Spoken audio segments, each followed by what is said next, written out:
You're the most powerful god of time and space in this world. Before such a being, life and death exist at the turn of a single thought. Yet even that existence was imprisoned within an inverted castle, until Kurosaki Rei intruded. By accident, he released the seal of a black skill, and stole the god of time and space's proudest ability, time reversal. On June 17, 2030, an inverted castle suddenly appeared in the sky. At the same time, mysterious dungeons emerged across the world. People soon realized that most of humanity was changing. An energy called mana awakened within their bodies, and those who awakened it were called mages. Teams began to challenge dungeons, gaining immense wealth and status. A mage's talent was judged by the color of their mana. Most people possessed only one color, though rare geniuses wielded dual-color magic. His name was Kurosaki Kei, Rei's younger brother, known as the Purple King, level 89, among humanity's strongest mages. He cast Demonic Spike. Purple-wrapped spikes rapidly took form. They pierced straight through the demon ahead. A red crystal dropped immediately. TCH, useless brother. Pick it up and keep it. Nearby stood Kurosaki Rei, completely colorless, a rarity even in this world. Even so, he never gave up on becoming a mage. Out of his brother's pity, he joined the team as a porter, clinging to the naive hope that a miracle might happen someday. He believed in that faint hope, until they reached this door. So this is the boss room? Feels easy. We made it all the way here. As the door opened, the four of them walked straight inside. In the empty chamber stood a humanoid shadow, a black, gear-shaped clock floating before it. Kronos, god of time and space. Level, unknown. This boss doesn't look like much. Kai spoke and cast Demonic Spike again. Dozens of spikes shot toward the boss. The boss reached into the void. He drew a blood-red longsword, casually knocking every spike aside with a single swing. Then he stared at them coldly. Kai couldn't believe it. His signature spell was worthless before this being. The boss's gaze sharpened. A mysterious force surged straight at Kai. He was killed instantly. The remaining teammates stared in horror. Kurosaki Rei stood frozen. He watched his brother's body collapse onto the floor. What just happened? The Purple King was erased in an instant. Run. The next second, the other two teammates followed Kai into death. Seeing this, Kurosaki Rei collapsed to the ground. Just as Kurosaki Rei thought he was about to die, the boss suddenly stopped attacking and looked at him with curiosity. A twisted smile spread across its face. So you're a colorless one. At that moment, Rei slowly calmed down. His wish had not yet been fulfilled. He could not die here. He picked up his long sword and stood up. Weak or not, he intended to live. Interesting. You dare to face me, even as a colorless one. Under the boss's pressure, Rei's hands trembled uncontrollably. Yet the conviction in his heart told him not to give up. Very well. Let me test you. In the next instant, half of Rei's body vanished. He had no idea what had happened. After a single scream, the world fell into darkness. Oops, I might have used a bit too much force. Skill, time reversal. With a snap of its fingers, Rei was shocked to find himself standing there, completely unharmed. What has happened? Flames began to gather in the boss's hand. With a swing of its arm, scorching fire surged toward Rei. From now on, I'll give you time to think. Facing the fires of hell, how will you respond? At that moment, Rei noticed the long sword the boss had discarded nearby. Maybe that blade could help him. He grabbed it immediately. Just as the flames closed in, he raised the sword before him. Roaring in defiance, he charged straight into the fire. The flames burned his clothes, then his skin spreading across his entire body. Watching the raging inferno, the boss smiled, but the next second, it was stunned to see Rei burst out of the flames. His sword pierced straight through the boss's heart. Damn monster, I'm here. Just as Rei thought the boss would finally fall, it sneered once more. Skill, time reversal. When Rei regained awareness, he was horrified to find himself back several minutes earlier. The boss mocked him, calling it an amusing game, as the wound on its chest rapidly healed.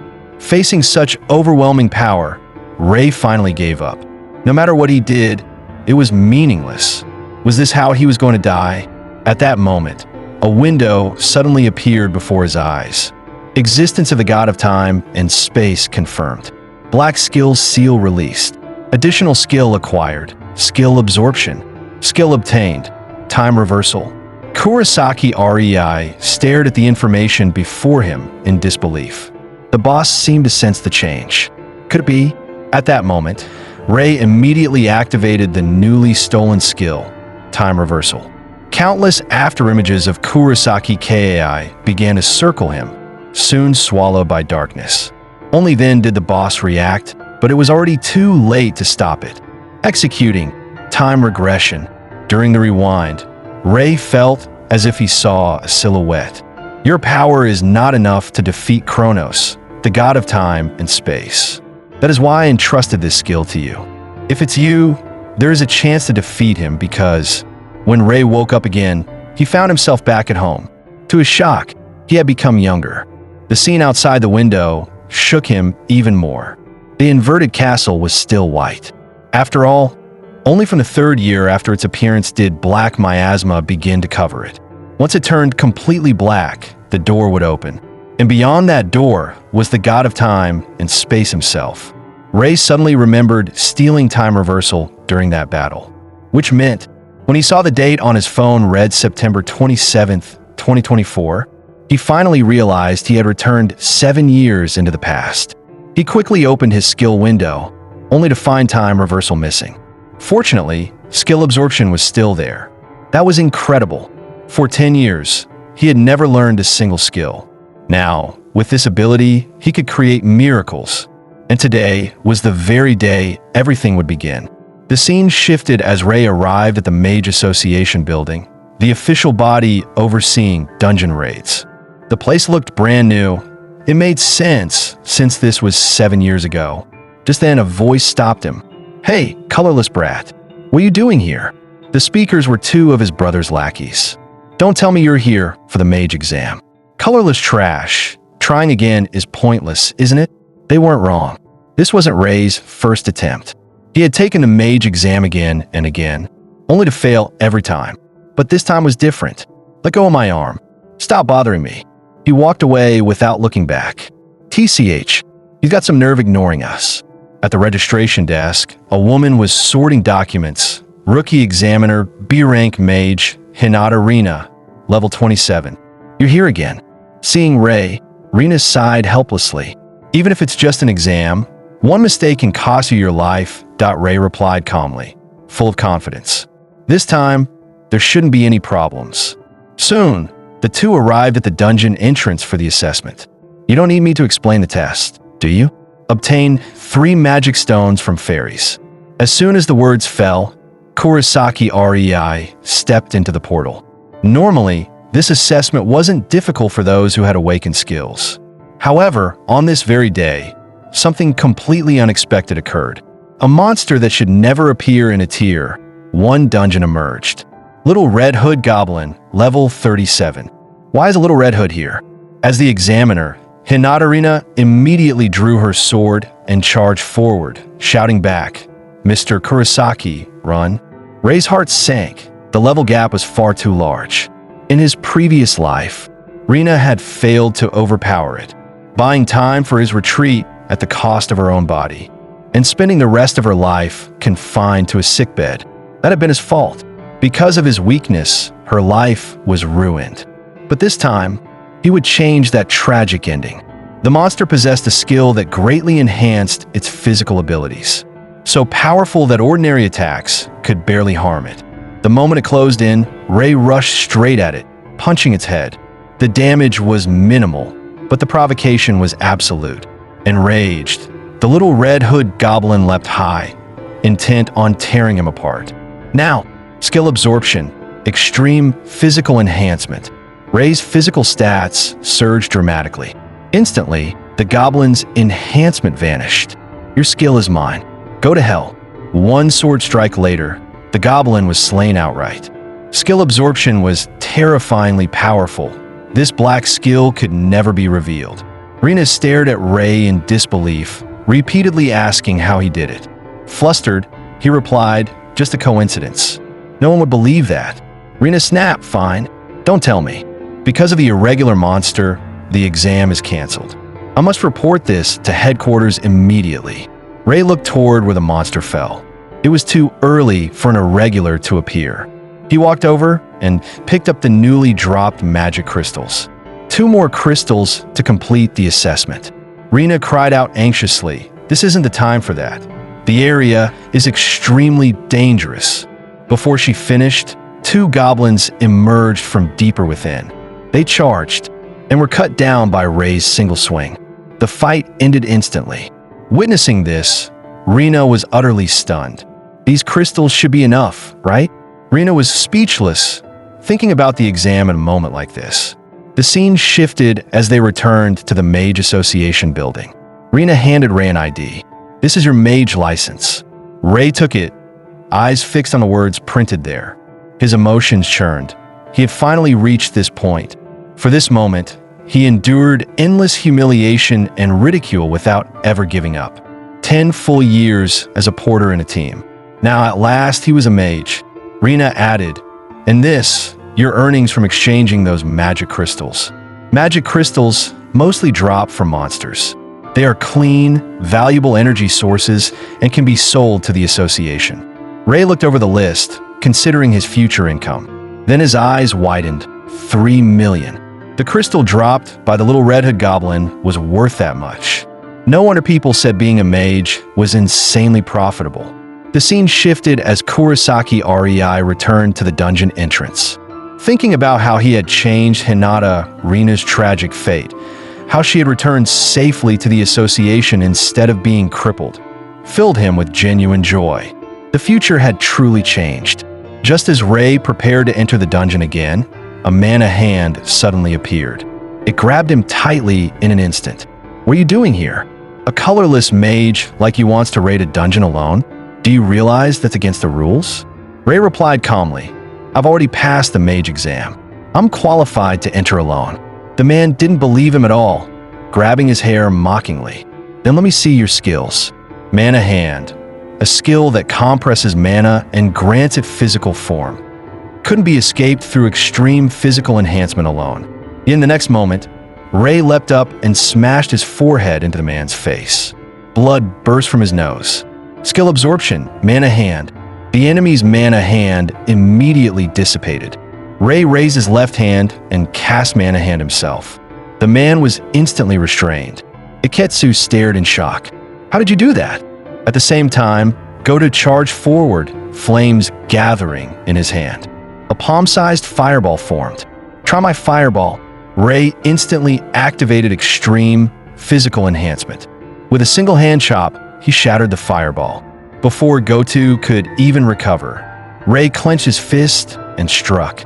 One punch sent him flying more than 10 meters away. Neither of them could believe it. The colorless nobody from before was now stronger than both of them. "Don't tell me. You've awakened dual colors?" Ray sneered. "Wrong guess." Red flames ignited in his palm. Skill Absorption, Fireball. Another color was added to his power. Goto stared in disbelief. "Impossible. I've never heard of anyone with 3 colors." Ray raised his hand and launched the fireball toward him. The next second, it exploded beside Goto. The blast also released Iketsu from his restraints. "So, are you still going to fight?" The two exchanged a glance. Realizing they were completely beaten, they turned and fled without hesitation. Ray let out a quiet sigh. This couldn't be hidden anymore. He had no idea what would happen once Kurosaki Kai found out. To Kai, Ray had always been nothing more than a lowly servant. If Kai learned that he had awakened skills, he would surely come to crush him. Especially now, when Kai had likely reached level 50, one of the strongest mages of the modern era, not to mention the even greater dangers ahead. The gate of that castle would open soon. Ray was still far too weak. He had to grow stronger fast. With that thought, he stepped into the dungeon before him. Levels were the foundation of power. Leveling up increased mana capacity and unlocked new skills. More importantly, It allowed control over greater amounts of mana at once. While Kurosaki REI was still thinking, a monster suddenly spawned before him. Flame Sorcerer, level 38. At his current state, he could only create a single fireball at a time. Even with the same skill, a difference in level meant a massive gap in power. The enemy instantly formed 3 fireballs and launched them at Ray. He immediately threw his own fireball. It barely neutralized one of them. Ray jumped aside to evade the rest. In a direct clash using the same skill, he had no chance of winning. But no matter how high the enemy's level was, one thing never changed. After casting a skill, there would always be a brief opening. Even if it lasted only 2 seconds, that was enough for him. Skill, extreme physical enhancement. His punch slammed into the monster's head. Skill absorption, fireball. Apparently, this was its only offensive skill. Enraged, the Flame Sorcerer raised its staff, trying to cast fireball again. To its shock, the skill was gone. Here, have your fireball back. In the next instant, the Flame Sorcerer was engulfed by its own flames.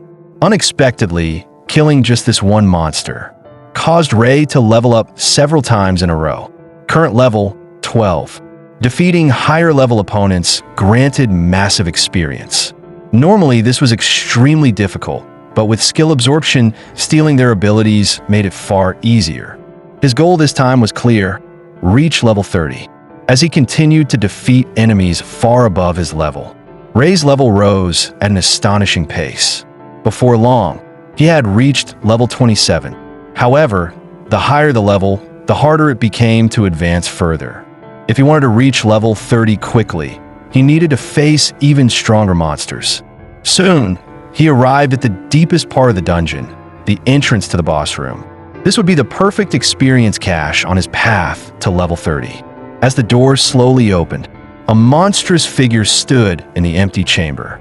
Skeleton Demon, level 45, its subordinate monsters, Flying Imps, level 30. To his surprise, there were still 2 high-level Flying Imps. If he could steal their skills, victory was still possible. With that thought, Kurosaki REI activated extreme physical enhancement and charged forward. He leapt high into the air, raised his fist, and smashed it down toward the skeleton demon, only to be blocked by a magic barrier in front of it. Damn it, this was bad. Ray immediately retreated, forcing distance between them. Just as expected, he still couldn't reach it. Huh? With a magic barrier in place, skill absorption couldn't be activated. The skeleton demon let out a furious roar and lunged at him at full speed. Ray leaned back, narrowly dodging the attack. He had no other choice now. Turning his gaze to the 2 flying imps in the air, he shot toward one of them. His punch landed squarely. Skill absorption, Ice Spike. Immediately after, his right hand released Fireball. The flying imp was blasted head-on, burned to charcoal, and Ray turned to face the last one. He raised his palm and cast Ice Spike at once. A flash of cold light pierced straight through it. When Ray closed in on the skeleton demon again, it slammed one hand to the ground and cast a spell. Another flying imp was summoned. Just as he predicted, clearing the field caused the boss to resummon. This was nothing but self-destruction. As another monster fell, Ray's level rose again. Controllable mana capacity. Threshold reached. Skill fusion unlocked, finally. Ice Spike formed in his right hand. Fireball ignited in his left. Witness the miracle.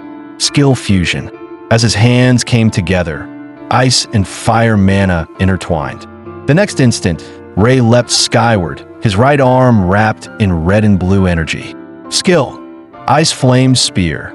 The skeleton demon raised its magic barrier immediately. Shield versus spear, once more. Cracks spread across the barrier. It shattered under Ray's strike. Skill absorption, magic barrier. Not over yet, again. Skill absorption, extreme physical enhancement. The skeleton demon felt its body drain dry. By the time it realized what had happened, Ray unleashed skill fusion again, the ice flame spear piercing straight through it. The skeleton demon was reduced to ash in the flames. A green magic crystal dropped to the floor. Level up notifications began popping up rapidly.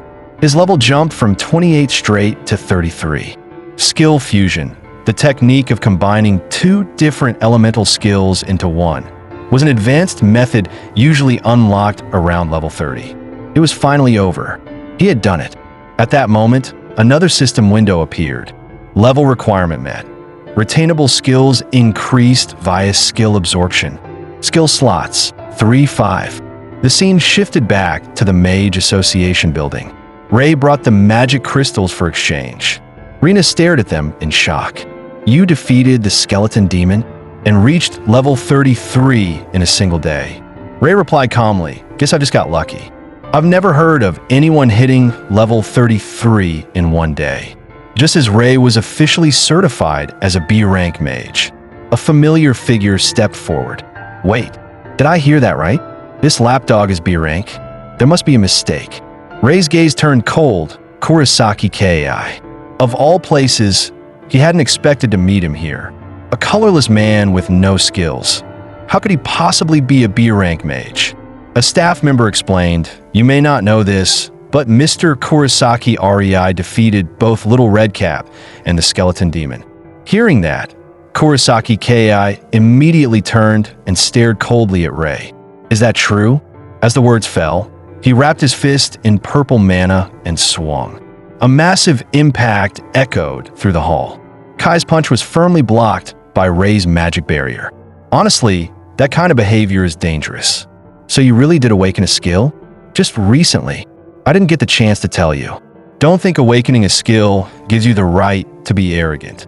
Let me personally see what you're capable of now. Seeing this, Rena stepped forward at once. Kurosaki Kei, please don't do anything excessive here. Relax, Kai sneered. If this useless man truly has the level of a B-rank mage, nothing will happen. But if he doesn't, who knows what might? Ray's heart sank. Even if he refused, Kai would never let this go. Thus, the brothers' first direct confrontation began. The scene shifted to the Mage Association arena. When fighting a stronger opponent, precise mana control was essential. At level 30, Ray could only chain 3 basic skills, while level 50 Kai could use 5. In a standard exchange, Ray was almost guaranteed to lose, so he had to find a way to close the gap. He moved first, casting Ice Spike.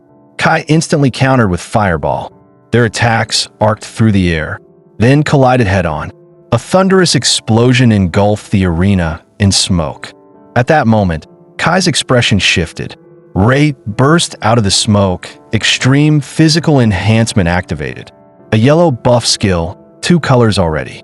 Ray calculated quickly. Kai had just released 4 fireballs. That meant he only had mana for 1 more. This was the opening. Ray immediately unleashed his strongest move, Ice Flame Spear. Facing the sudden attack, Kai remained calm. A fusion of blue and red. I didn't expect you to actually wield 3 colors. But you're still too green. With a casual motion, he fired a fireball that shattered the Ice Flame Spear. Ray was blasted backward by the impact. How could this be? The Ice Flame Spear carried the power of 2 skills, yet it was crushed so easily. So you can use 3 colors now. No wonder you got cocky. But the gap between us is still unbridgeable. Run. As he spoke, Kai formed another fireball in his palm. It shot straight toward Ray. Ray sprinted to the side to evade. Ray unleashed Ice Flame Spear once again and fired it straight at Kai. Kai sneered. Still not giving up? Another fireball followed, shattering the spear instantly. Ray hurriedly deployed Magic Barrier, thinking he could block it. The next second, the barrier was smashed apart. Damn it, how could this happen? I'll give you a chance, Kai said coldly. Crawl over like a lapdog and admit your mistake. Even now, was Ray still unable to defeat him? If he gave up, he would return to that slave-like life once more. No, never again. He would never go back. Is that so? Looks like you'll never learn, even at death's door. Then I have no choice. In the next instant, terrifying mana erupted from Kai. Overclock magic, a technique that doubled controllable mana at the cost of massive consumption. 10 fireballs formed at once. This was the skill that made Kai one of the strongest mages alive. Compared to other kings, his instantaneous mana output was pushed to the extreme. But this was exactly the moment Ray had been waiting for. Instead of retreating, he charged forward. He leapt high into the air. Kai burst out laughing. "Are you courting death?" All the fireballs were launched at Ray simultaneously. The instant they closed in, Ray activated Mana Hand, gripping the ground behind Kai. "What? You can use another skill?" Using the pulling force, Ray dodged the fireballs while accelerating toward the ground. In a flash, he appeared behind Kai. Before Kai could react, Ray turned and drove a brutal punch into his face. Kai spat blood. His body was sent flying more than 10 meters, crashing to the ground. Skill absorption, overclock magic. He had actually succeeded. Kai's strongest current skill was now his. Yet Kai slowly stood back up, his face twisted with rage. "You damn bastard, I'll kill you." An ice spike formed in his hand. Purple mana surged wildly around him. "This is the strongest skill I mastered recently, Demon Spike." Ray's eyes widened. The ultimate purple skill. How had Kai learned it so early? Demon Spike shot toward him with terrifying force. It was incredibly fast. Ray barely dodged it. Damn it, the earlier hit only worked because Kai underestimated him. Now, that Kai was serious. Did Ray still have a chance? Kai summoned 2 more Demon Spikes, firing them in rapid succession. At this rate, Ray would be hit sooner or later. Worse still, he was trapped in a corner with nowhere to retreat. As the Demon Spikes came again, Ray hastily countered with Ice Flame Spear. A deafening explosion erupted midair. The shock wave slammed Ray into the wall. A massive crater formed instantly. "That's why they call me the Purple King," Kai said coldly. "Proof that I am the strongest. Don't think gaining a few extra skills makes you special. In front of me, you have no chance." Damn it. Was Ray still not enough? Indeed, as current level, Kurosaki Rei still couldn't face Kai head-on. But what if he could reach beyond the purple tier? Until now, limited by mana capacity, he could only fuse 2 colors at most. Ray activated the newly absorbed skill, Overclock Magic. The sight stunned Kurosaki Kai. That's impossible. With Overclock Magic, Ray's controllable mana instantly doubled. If his assumption was correct, a system message appeared. Black Tier Skill Fusion Unlocked. The notification filled Ray with exhilaration. He had never heard of a 3-color fusion. Then he would witness it himself. First, the red mana was drawn in. Next, the blue mana merged into the core. Finally, yellow mana was injected and a black energy spread outward, engulfing the entire mana sphere. From afar, Kai stared in disbelief. This was the first time he had ever seen black magic. Everyone knew mana's primary colors were red, yellow, and blue, and Ray had long been deemed incompatible with all 3. But now he understood the idea was wrong. He didn't lack compatibility. He consumed them all. At this moment, Ray stepped into a new realm, a dark mage. Black skill formed, Abyssal Flame. Seeing this, Kai immediately countered with Demon Spike. The spike, wrapped in terrifying purple mana, shot toward Ray. At the critical moment, Ray hurled Abyssal Flame, instantly devouring the attack. Without hesitation, he charged straight toward Kai. Both sides began charging their strongest skills, pouring every last drop of mana into a single strike.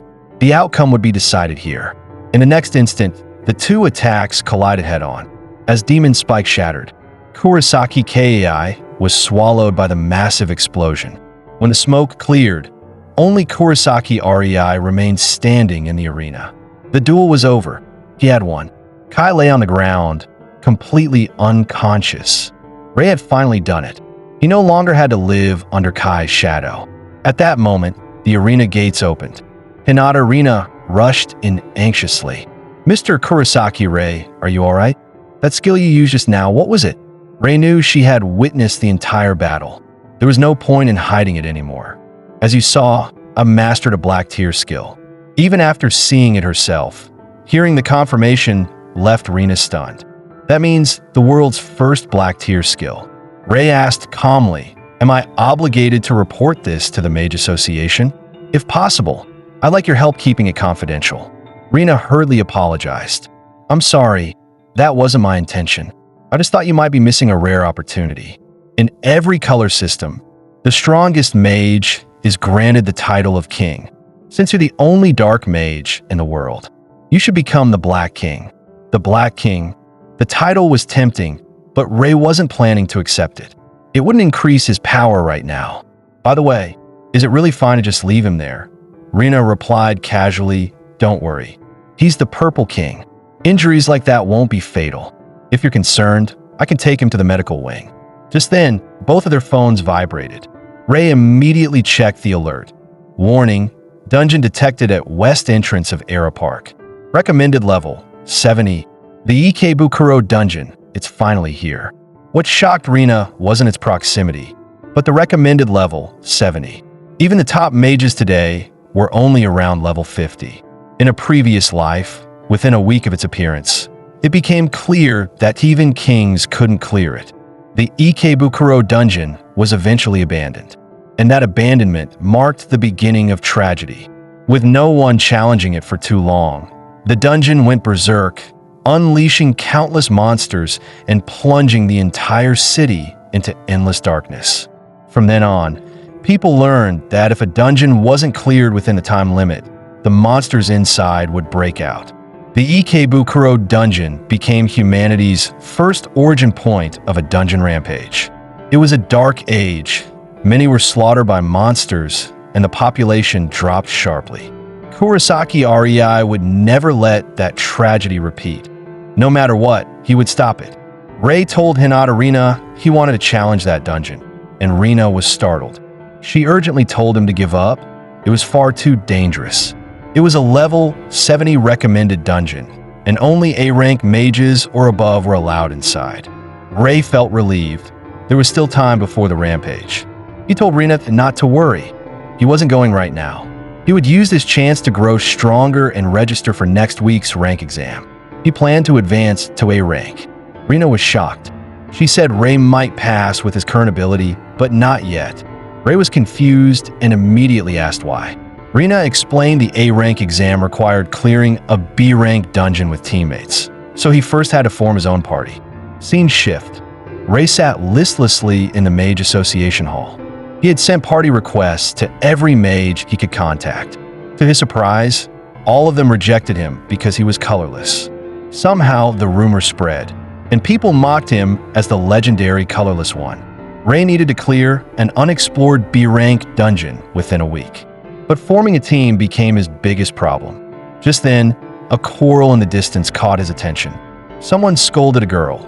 They only let her join because she was rumored to be dual color, but her fire skill was terrible. The girl being blamed lowered her head and apologized. Rei didn't want to get involved and prepare to leave. After all, he had once been treated as dead weight too. Then someone snapped, "Icknoth, you're completely useless." Hearing that name, Rei stopped cold. His mind jolted. Was she Icknoth Aya? One of the people who stood at humanity's peak in his previous life, the Crimson Queen.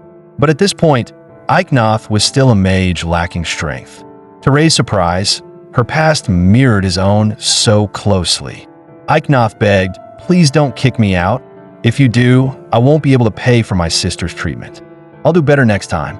Then we'll judge by your performance today. If I'm not satisfied, you're out." With that, they set off to clear the dungeon. Rei watched them leave and decided to head home first. Yet on the way, a troubling thought refused to leave his mind. Before becoming the Crimson Queen, Icknoth would endure countless hardships if his memory was correct. She would be gravely injured during a dungeon raid and fall into a coma for years. At that moment, Rei suddenly realized something. That incident might happen today. Even if he wasn't completely sure, he had to confirm it as soon as possible. Meanwhile, the 4 female mages had already reached the dungeon's inner chamber. "Boss, Headless Knight, level 45. That was when Isayama Mio came up with an idea. She shoved Icknoth to the front. "You'll handle it alone. Can you manage?" Icknoth was stunned. There was no way she could defeat it by herself. "If you're this useless, you're out of the team. Do it for your sister. Good luck." Left with no choice, Icknoth walked toward the Headless Knight alone.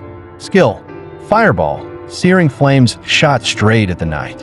But when the smoke cleared, the boss was completely unharmed. So it really wasn't enough. The headless knight kicked off the ground and leapt high, greatsword raised. Icknoth barely dodged, otherwise that strike would have killed her. Even so, the shockwave blasted her away, slamming her into the floor. With the headless knight right in front of her, Icknoth had no options left. What awaited her was another lethal strike from the boss. At that moment of despair, skill, extreme physical enhancement, Ray arrived in time and caught the attack head-on. Looking at his back, Icknoth felt as if she were seeing hope itself. "Are you an angel?" Ray immediately turned to check her injuries. "Are you okay?" The scene was witnessed by the three standing behind them. Leading the group, Isayama asked, "Does anyone know who this guy is?" A monster as massive as the Headless Knight was sent flying by a single sword strike. Could he be a Color King? At that moment, the Headless Knight stood up again, releasing an overwhelming aura. Just as Ray had expected, it wouldn't go down that easily. Its armor was enchanted with a powerful defensive enhancement. Normal attacks couldn't penetrate it. In that case, there was only one option. Ray charged forward. The Headless Knight swung its blade. Ray leapt up and narrowly avoided the strike. He reached out. If he could touch it, he could activate skill absorption. But when contact was made, the skill failed to trigger. What was going on? Before he could think further, he was forced back more than 10 meters. That was far too close. Thankfully, he blocked the blow with his sword. The most likely reason was that the armor was an external object, not part of the Headless Knight itself. As he considered his next move, the knight raised its great sword and slammed it into the ground, the shockwave racing toward them. Ray immediately shielded Icknoth behind him. Skill: Magic Barrier, successfully blocking the attack. The three spectators weren't so lucky. Two were blasted away by flying debris. Seeing this, Isayama hurriedly launched an ice spell in retaliation. A massive ice spear shot toward the Headless Knight. The move enraged it. Another heavy slash shattered the ice spear instantly. It then charged straight at Mio, knocking her away the next second. She crashed hard into the wall behind her. Ordinary attacks were clearly useless. Ray sheathed his sword. Red, yellow, and blue mana began to fuse. Fusion skill, Abyssal Flame. Icknoth stared in disbelief. Black magic, a color she had never even heard of. At that moment, both sides assumed an attacking stance. The Headless Knight struck first. Green flames surged toward Ray. They were swallowed whole by the Abyssal Flame. Terrifying black fire erupted from Ray's hand. It surged straight toward the Headless Knight. In the next instant, the black flames engulfed it completely. Moments later, it was reduced to ash. Only a single green mana crystal remained. Icknoth stared at the scene, unable to believe her eyes. Such a terrifying monster was instantly defeated by Ray. It was astonishing. Icknoth finally realized that her life had been saved by him and hurried to thank him. Ray smiled and replied that he was glad she was safe. Having changed what should have been her tragic fate, Ray wondered how her future might now unfold. At that moment, Isayama slowly stood up from the corner. Although she didn't understand how the boss had been defeated, she clearly knew how strong the man before her was. Fear lingered in her heart, yet desire ultimately overcame it. She still believed the clear reward belonged to her. She walked over, extended her hand, and said, "Hand over the crystal. That's our dungeon reward." Icknoth snapped back in shock. "Have you no shame? If not for this gentleman, we'd all be dead." At that moment, Ray suddenly spoke up, saying he didn't mind giving her the crystal. But in exchange, he wanted to invite Icknoth to join his team. His words stunned everyone present. Ray added calmly, "Of course, this is entirely your choice. I'm formally inviting you to join my team." His statement immediately drew loud laughter from the other three. Isayama sneered, "As you wish. I accept the deal. Icknoth, congratulations on joining a new team." She quickly took the green crystal from Ray's hand. Turning away, she mocked. Who would have thought a burden could sell for such a price? Ray thought to himself, "A burden? That's the future Crimson Queen." At that moment, Icknoth walked up to Ray and said hesitantly, "Excuse me, thank you so much for inviting me. But is this really okay? You're so strong. I'll just slow you down." Ray reassured her, saying it was fine and that he believed she would grow stronger than those who looked down on her. And so, Ray's team was finally formed. Though it had only 2 members, it was enough to challenge a B-rank dungeon. Soon, the next day arrived, and the 2 stood at the dungeon entrance. "Let's go all out today. Our team's first raid," Ray said. Icknoth asked, "So if we clear this B-rank dungeon, we could take the A-rank mage exam?" Ray answered confidently, "Not just that. Inside this dungeon, there's a way to make you much stronger." Icknoth still found it hard to believe. "Is that really true? If I can become stronger, I'll be able to earn enough money to pay for my sister's treatment." Kurosaki Ray signaled to move out and led Icknoth inside. In the blink of an eye, the 2 arrived inside the dungeon maze, where unmined crystals covered the surroundings. At that moment, Icknoth seemed to notice something. "Mr. Kurosaki Ray, look over there." Following her gaze, a pack of black wolves could be seen slowly closing in. Kurosaki Ray stepped forward and said, "Leave this to me." Skill, a limit body enhancement. As the skill activated, Kurosaki Ray burst forward. With a single slash, the leading black wolf was killed on the spot. Under overwhelming strength, the remaining wolves were cut down one after another, like paper. The sight left Icknoth momentarily stunned. Before this, she had believed that Isayama Miyo's team was already strong. But now she realized that they were nowhere near Mr. Kurosaki Ray. As they advanced deeper, they reached an open area. Kurosaki Ray stopped and said quietly, "From here on, it's your turn. Follow the plan." "Understood." Icknoth stepped out alone and stood at the center of the clearing. She remained alert to her surroundings, her resolve firm. She had to grow stronger here. At present, she only possessed basic offensive skills. Just then, a group of small monsters rushed toward her. Skill, Fireball. A blazing fireball shot forward. This was Icknoth's trial. She had to learn to use her skills flexibly on her own. Kurosaki Ray's role was to guard the perimeter and prevent other monsters from interfering with her training. At that moment, a small monster slipped behind Icknoth. It launched a sudden attack, injuring her left arm. Damn it, no matter how many I push back, they keep closing in. She knew that at this rate, her mana would eventually be depleted. Just then, the sound of battle in the distance caught her attention. Looking over, she saw Kurosaki Ray fighting a group of red-hooded goblins, swiftly killing one after a few exchanges. The sight strengthened her resolve. "I can't let Mr. Kurosaki Ray down." Skill, Fireball. As she grew more accustomed to combat, Icknoth's level began to rise rapidly. Through continuous fighting, she learned finer control over her mana. Even now, her mana had not been completely exhausted. Watching from the outskirts, Kurosaki Ray nodded inwardly. Just as he expected, Icknoth was suited for prolonged battles. Her mana pool was her greatest weapon. At that moment, a system notification appeared. Icknoth froze as she read the message. Skill, High Temperature Furnace has been unlocked. The scene shifted as the 2 arrived in the deepest chamber of the Crystal Cave, the boss room. Super Large Slime Beast, level 52. Upon seeing the monster, Kurosaki Ray drew his sword and charged forward without hesitation. While attacking, he spoke to Icknoth behind him. "Go on, try the skill you just unlocked." Icknoth raised both hands and began chanting the spell, High Temperature Furnace. In an instant, massive flames surged up around her body. Staring at the blazing fire before her, Icknoth was stunned. She could clearly feel it. Her power had increased dramatically. She was no longer weak. Kurosaki Ray watched the scene with satisfaction. High Temperature Furnace consumed a large amount of mana to greatly amplify a mage's power, perfect for her vast mana reserves. Skill, Fireball. A torrent of flames erupted from her palms.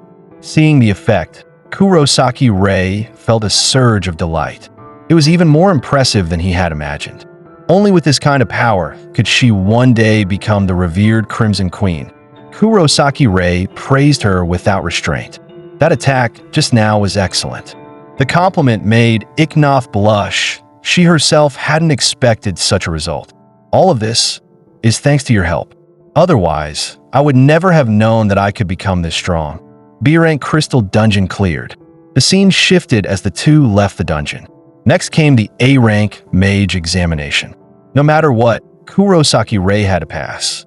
He and Icknoth arrived at the Mage Association Hall, where all examinees had gathered. An examiner on the stage announced, "The first test will assess your strength through combat. All candidates proceed to the training grounds."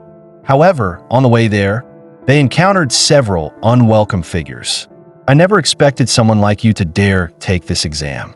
Looking up, they saw Isayama Mio leading a group of 3. Facing her former bullies, Icknoth instinctively felt afraid. Kurosaki Rei immediately stepped in front of her and said coldly, "Someone who can betray their own teammates has no right to judge others. Leave now and stop harassing my teammate. I have no interest in your weak companion. Let me introduce my new member, Ono Yuri." A blue-haired girl stepped forward confidently. "She's an existence you'll never defeat." Hearing that name, Kurosaki Rei was shocked. In his previous life, he had heard of her. She once solo cleared an extremely high difficulty dungeon on a whim. After that, Ono Yuri's name spread far and wide. At this point in time, her strength should already be at the A-rank mage level. Ono Yuri suddenly walked up to Kurosaki Rei. "You look interesting, kid." The remark left Kurosaki Rei puzzled. Behind him, Icknoth asked quietly, "Mr. Kurosaki Rei, is there something unusual about her?" The words were overheard by Ono Yuri. "Kurosaki? I've heard that surname somewhere." "Right, the Purple King, Kurosaki Kai. I heard he was defeated." Kurosaki Rei was startled. How did she know? No one else should have been present, and the news of the Purple King's defeat had only just begun to circulate. Ono Yuri continued, "Based on what I know, even the Purple King would be easy for me. You're strong, but you still can't beat me." After saying that, she turned around and left. Kurosaki Rei watched a retreating figure, thinking to himself, "Ono Yuri, so arrogant." The scene shifted to the Mage Association's training grounds. An examiner at the front announced, "Next, we will test your combat skills using this artificial golem. This golem is covered in a special type of stone, far harder than ordinary rock. Your task is to attack it with everything you've got." The first to be tested was Kurosaki Rei. As the golem activated, Kurosaki Rei began preparing for battle. When the surrounding onlookers saw him preparing to use Fireball, mocking laughter broke out. Didn't he know that ordinary flames were useless against a golem? Kurosaki Rei precisely controlled the Fireball, rapidly closing the distance. In the instant he bent down to evade the golem's attack, he fused blue mana into the flames. Fusion skill, Ice Fire Spear. With a single strike, the golem's head was pierced through. As the dust settled, a massive hole could be seen in the golem's head. The golem then collapsed straight to the ground. The surrounding crowd was utterly shocked, defeated in a single blow. A fusion skill combining 2 colors. This guy is really interesting. Soon after, the examination moved on to the mana test. By placing a hand on the crystal, one's mana value could be measured. Seeing Icknoth standing there hesitantly, Isayama Mio sneered. "What? Afraid of embarrassing yourself? And too scared to test?" However, the moment Icknoth placed her hand on the crystal, an enormous surge of flames burst forth from her body. Everyone stared in disbelief. How was this possible? Her mana value was unbelievably high. Damn it. She must have used some kind of cheating method. The scene shifted again, moving into the combat simulation phase. The first match was between Icknoth and Isayama Mio. Isayama Mio steeled herself. "I'll expose that fake facade of yours myself." She immediately activated Ice Spike, sending 3 icy projectiles flying toward Icknoth. Icknoth instantly countered with Fireball. A massive fireball surged forward, colliding head-on with the ice spikes. At the moment of impact, a violent explosion erupted, shattering every ice spike. Isayama Mio stared in shock. When did she gain such powerful fire element skills? "What exactly happened to you?" Icknoth gave her no chance to recover and cast Fireball once more. With a sweeping motion of her arm, multiple smaller fireballs shot toward Isayama Mio.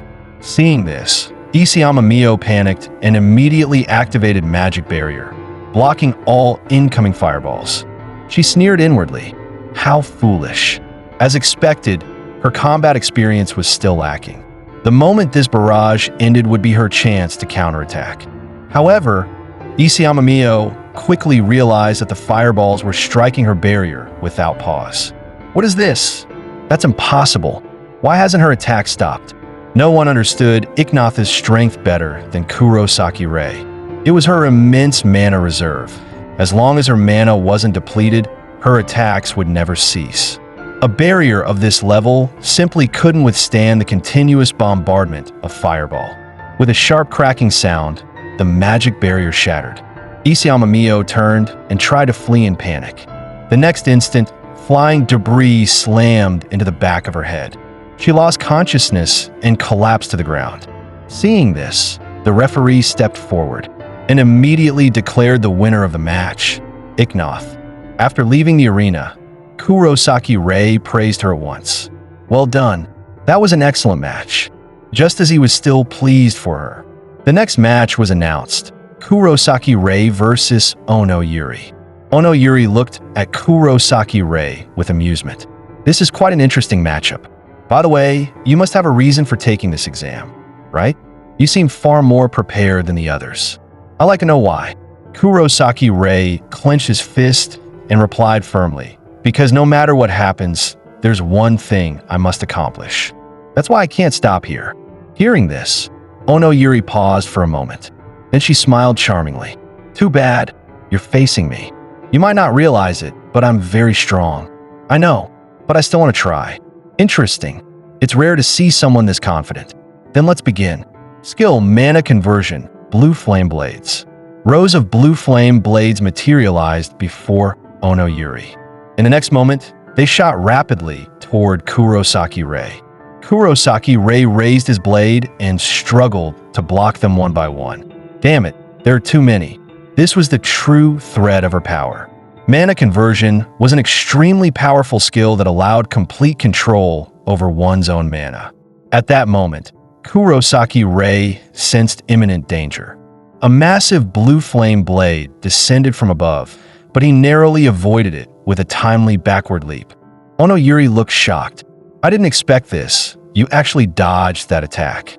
Kurosaki Rei replied coldly, Don't underestimate me. Now it's my turn to attack. As the words fell, he dashed toward Ono Yuri. Seeing this, Ono Yuri immediately prepared herself. I won't let you have it that easily. She activated Mana Conversion, Blue Flame Blades once again. Kurosaki Rei instantly activated Magic Shield, blocking all incoming attacks. Just as his sword was about to strike Ono Yuri, she leapt upward, narrowly evading the blow. Watching her suspended in midair, Kurosaki Rei realized this was a perfect opening. He channeled both red and blue mana into his left hand, unleashing Icefire Spear. A vortex-like torrent of energy burst forth from his palm. Ono Yuri immediately activated Mana Conversion, Random Energy Shield, and a blue shield materialized in front of her. His attack was completely blocked. After both sides finished releasing their mana, Ono Yuri descended from the air. That was dangerous. Looks like I underestimated you. Kurosaki Rei assessed calmly. Her defense was airtight. Defeating her wouldn't be easy. Nearby, Icknoth watched anxiously, worried for him. Ono Yuri suddenly spoke again. Now, I'm getting serious. She activated Mana Conversion, tracking energy cannons. Several energy cannons locked onto Kurosaki Rei and pursued him. He quickly moved out of the original area. Damn it, this attack is troublesome. Ono Yuri laughed. Do you really think running around will keep you safe? The bombardment closed in once more. With nowhere left to escape, he had no choice but to fight head-on. Skill a Limit Body Enhancement. In a split second, Kurosaki Rei neutralized every attack. Ono Yuri stared in shock. Yellow type skill, Limit Body Enhancement? Amazing. I didn't expect you to surprise me this much. This is the first time I've ever seen someone wield 3 different mana colors. But I can use that skill too. Limit body enhancement. Ono Yuri formed a Grim Reaper's scythe in her hand. Let's begin the second round. She vanished from sight. The next moment, she appeared behind Kurosaki Rei. Fortunately, he reacted in time, turning to block the ambush with his sword. He hadn't expected her to be a close combat mage. Ono Yuri swung her scythe relentlessly at him. Kurosaki Rei struggled to defend. Her speed and strength were overwhelming. There was no choice but to use his trump card. He closed the distance instantly. At the right moment, he grabbed her arm. Ono Yuri sneered. "You think grabbing my arm can restrain me? How naive." In the next instant, she felt her strength being drained away. Skill drain, limit body enhancement. Her overwhelming power vanished in an instant.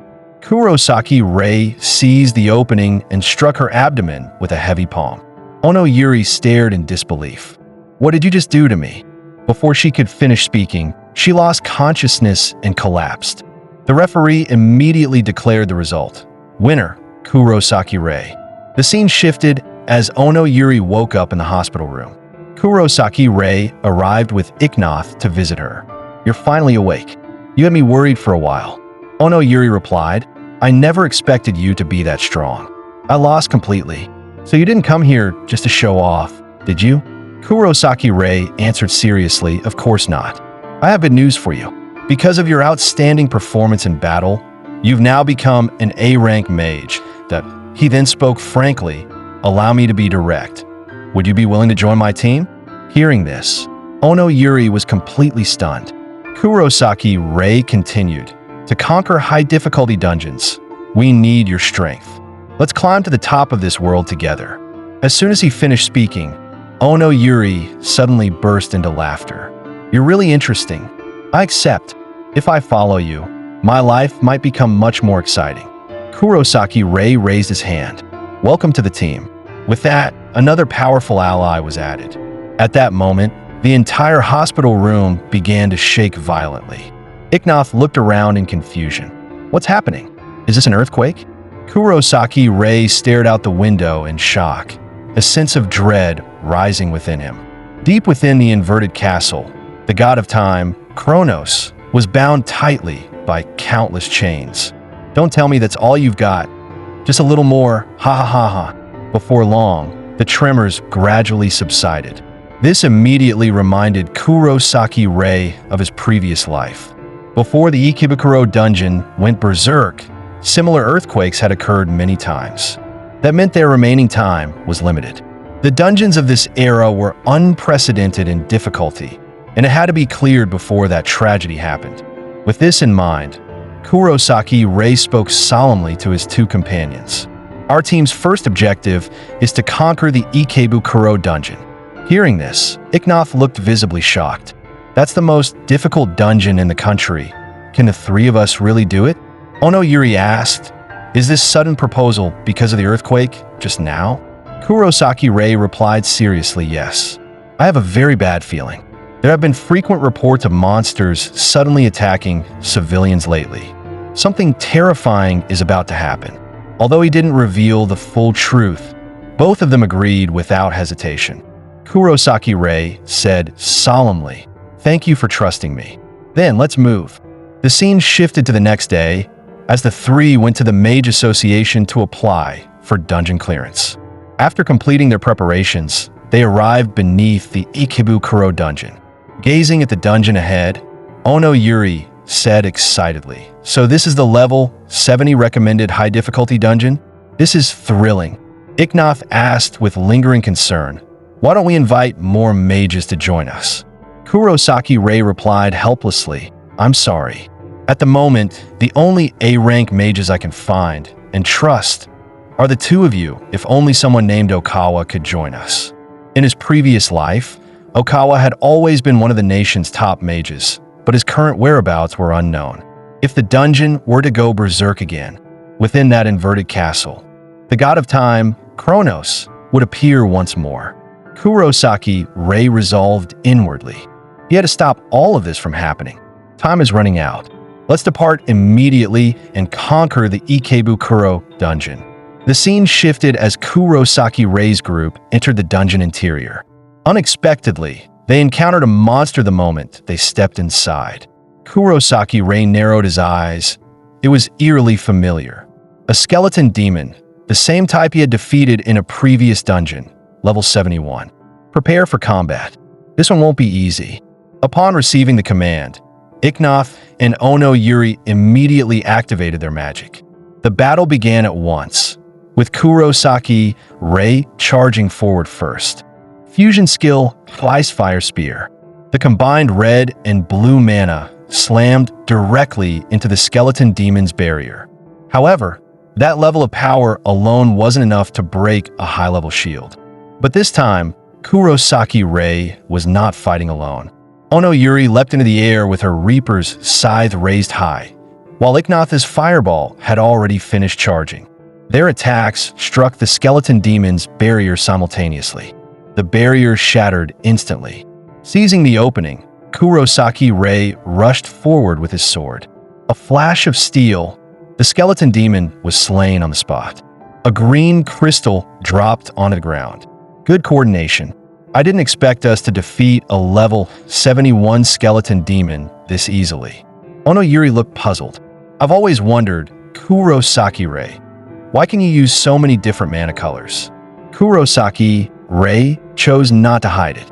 I possess a rather abnormal ability, skill drain. Through physical contact, I can steal another person's skills. Ono Yuri suddenly understood. So that's it.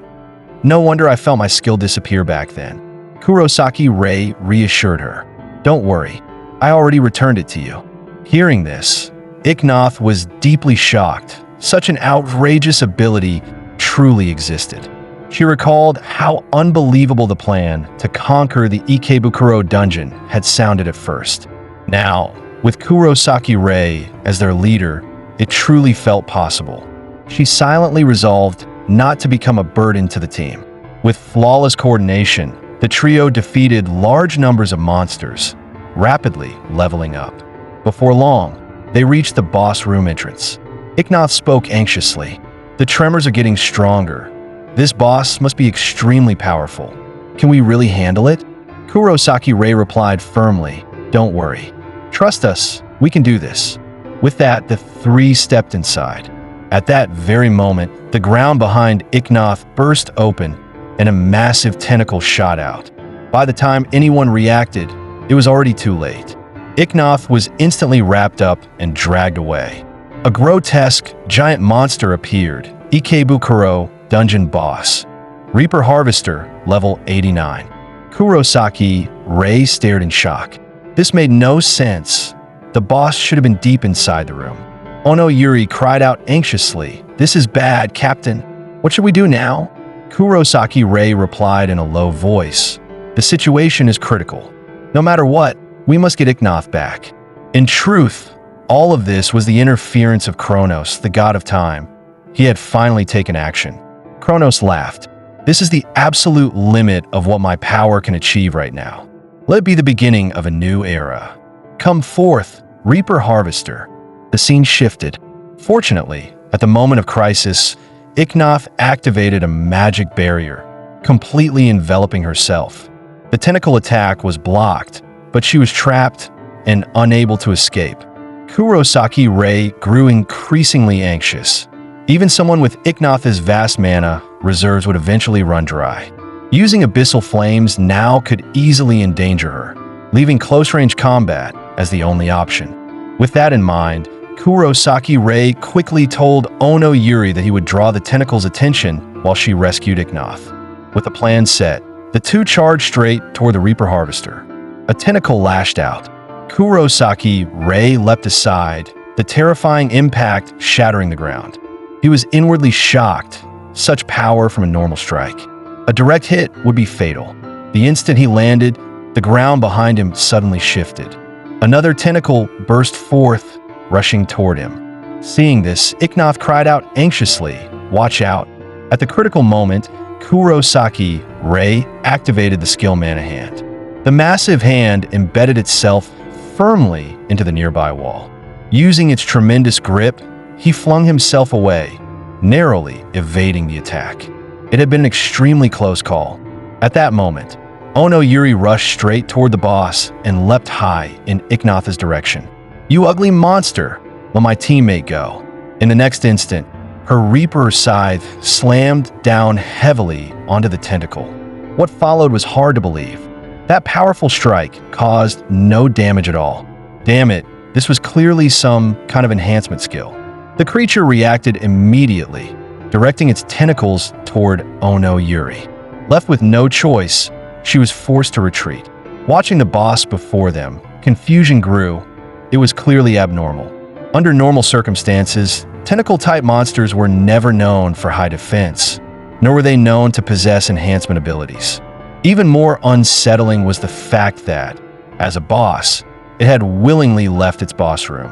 Everything pointed to an unseen force manipulating the situation from behind the scenes. There was no time to think as the tentacles attacked once more.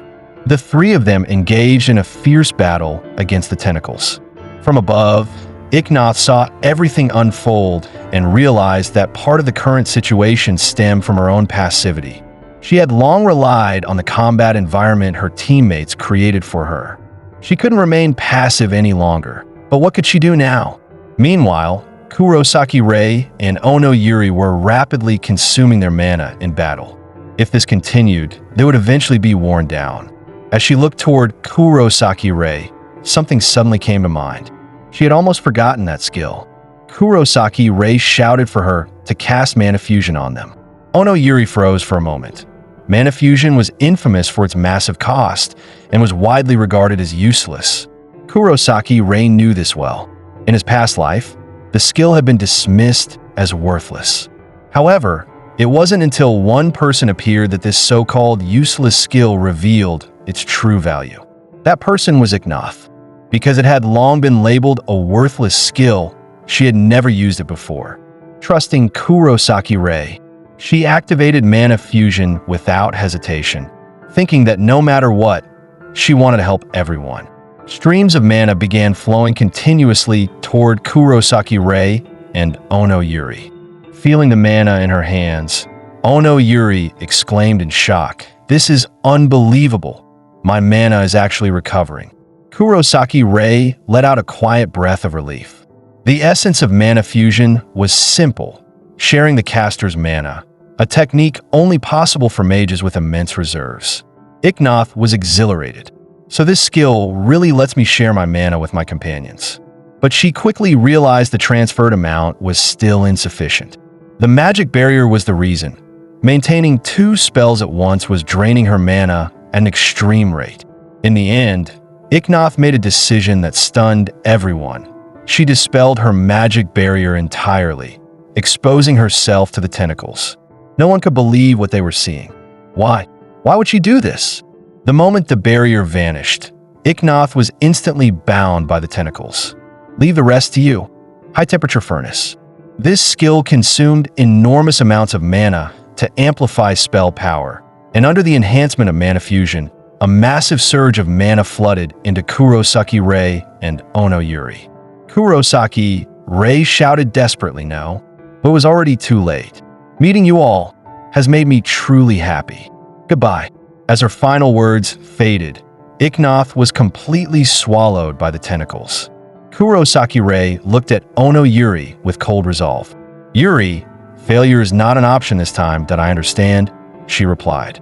In the next instant, 2 beams of light shot forward, racing toward the Reaper Harvester. Countless sword flashes tore through the air. Tentacles were severed one after another. "Hold on, we'll get you out." They quickly forced their way to the monster's front. By then, without her barrier, Icknoth had already lost consciousness. Damn it, it's too high.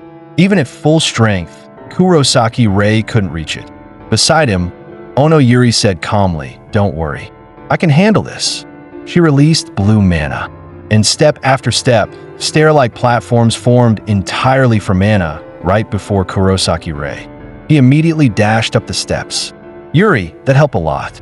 At that moment, the monster's tentacles struck again. Extreme body enhancement. with his power fully unleashed. Kurosaki Rei successfully pulled Icknoth free. He gently set her down on the ground. "Are you alright, Icknoth?" Responding to his voice, Icknoth slowly opened her eyes. "Thank you. You're really incredible." Kurosaki Rei replied, "There's no need to thank me. We're teammates." Onoyuri rushed over as well. "Exactly. Without your recovery magic, we wouldn't have made it. You saved everyone through your own efforts."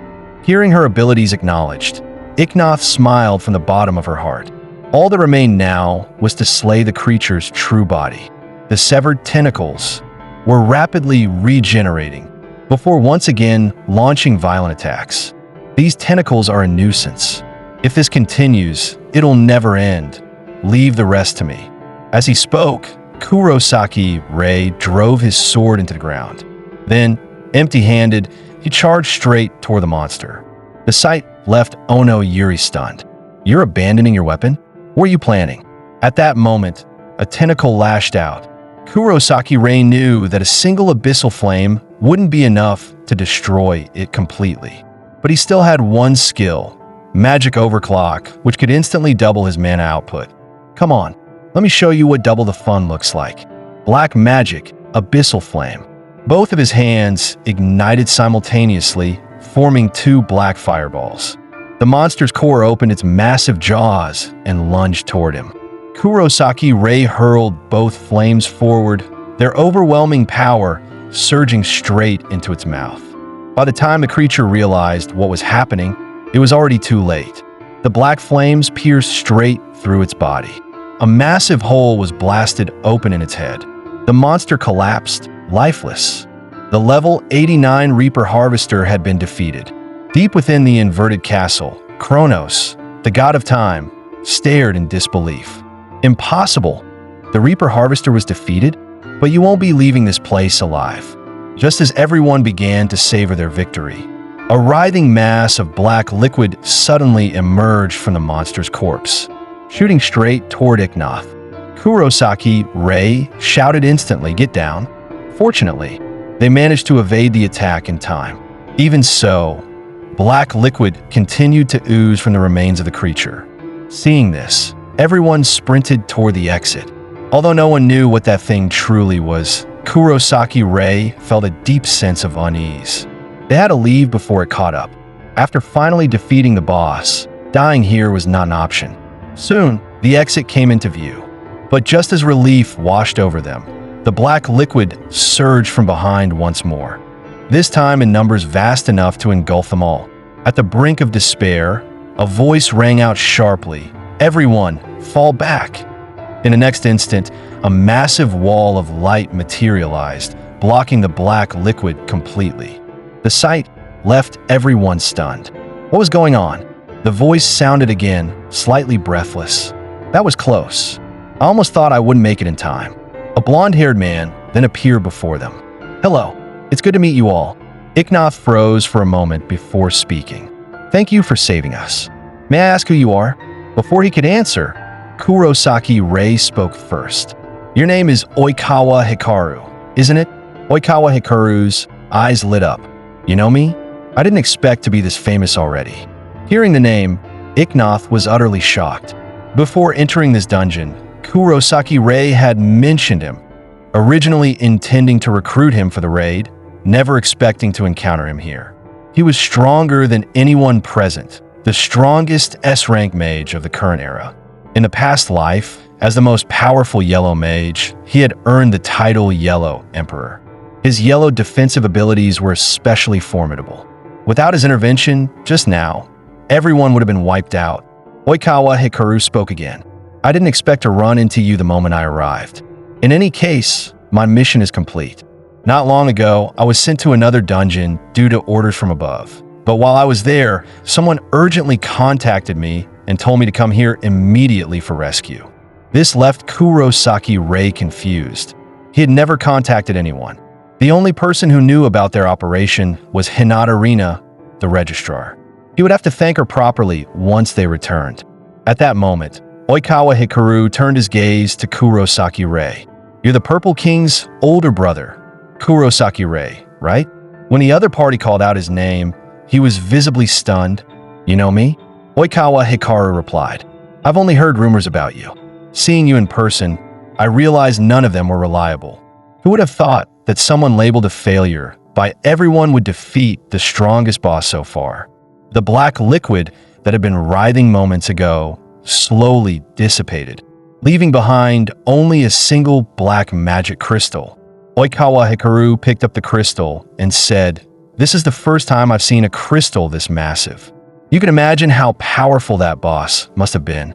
Congratulations. It belongs to you now." He tossed the black crystal over, then turned away without hesitation. "I'm looking forward to seeing how far you'll grow. When that day comes, this world is going to get a lot more interesting. Until we meet again." And just like that, they not only cleared the Ikebukuro dungeon, but also obtained the precious black magic crystal. When the group returned to the Mage Association Hall, carrying the crystal, Hinata had already been waiting anxiously. "You're finally back. Are you hurt? You were gone for so long, I was really worried. That dungeon is designed for adventurers above level 70. The danger there is on a completely different level. So how'd it go? Did you clear the areas near the entrance?" He placed the black magic crystal on the counter and said calmly, "We completely conquered the dungeon." Hearing that, Hinata and the surrounding onlookers froze. What? The news spread across the internet in no time. Major media outlets rushed to report it. All members of the Colorless Legion accepted interviews, and Icknoth received a large sum of money, enough to cover her sister's medical treatment. Such major news was naturally seen by the trio led by Isoyama Mio. They couldn't believe it. Someone they once trampled underfoot had become the city's hero. At the same time, the footage reached Purple King Kurosaki Kai. Despite being brothers, he was consumed by rage at the sight of that success. As his fame spread, all of his information became public, and netizens began calling the team the Colorless Legion. The weakest Colorless ones had cleared the most difficult dungeon currently known. Looking at the flood of messages on his phone, Oikawa Hikaru smiled slightly. Just as I expected, walking down the street, he couldn't help but look up at the sky. Thanks to everyone's efforts, they had stopped the Ikebukuro dungeon from going berserk. But it still wasn't enough. Before the inverted castle turned completely black, they had to grow strong enough to challenge the God of Time. 3 days later, the Colorless Legion returned to the Mage Association Hall. Hinata addressed them. "There's a mission your team needs to take on, exploring a designated dungeon. This is your assignment. All the details are listed inside. Under normal circumstances, dungeon raids are requested by mages themselves, but cases like Oikawa Hikaru, being forced to explore specific dungeons, do exist. Clearly, the Ikebukuro dungeon incident had drawn the attention of those above." He looked at Hinata and asked, "May I ask who issued this mission?" Hinata replied helplessly, "I'm sorry, but I'm not authorized to disclose the issuer's identity." With no other choice, the team accepted the commission. "Oh right, I almost forgot to mention, an S-rank mage will be accompanying you on this mission." The scene shifted as they arrived at the entrance of the designated dungeon. When they saw the person already waiting there, everyone stared in disbelief. "You?" It was Oikawa Hikaru. He smiled. "Surprised? We meet again sooner than expected. Let's conquer today's dungeon together." After entering the dungeon, Kurosaki Rei finally spoke up. "I never imagined I'd be teaming up with you." Oikawa Hikaru laughed. "Honestly, I knew it from the very beginning. I just wanted to give you all a surprise. I'm really looking forward to this collaboration. After all, the whole world is watching us now." Watching him, Icknoth said awkwardly, "How should I put this? He really is the carefree type." Kurosaki Rei replied with a sigh. Regardless, he's still an S-rank mage. At that moment, Oikawa Hikaru suddenly stopped and turned back. "By the way, I should warn you, this dungeon has a very complex mechanism system. According to the intel I've gathered, a massive firewall blocks the path deeper inside. But as long as I'm here, that kind of obstacle is nothing. Leave everything to me." Just then, a swarm of insect-type monsters rushed toward them. A perfect chance for everyone to witness Oikawa Hikaru's power. Yet to their surprise, he immediately hid behind them, trembling.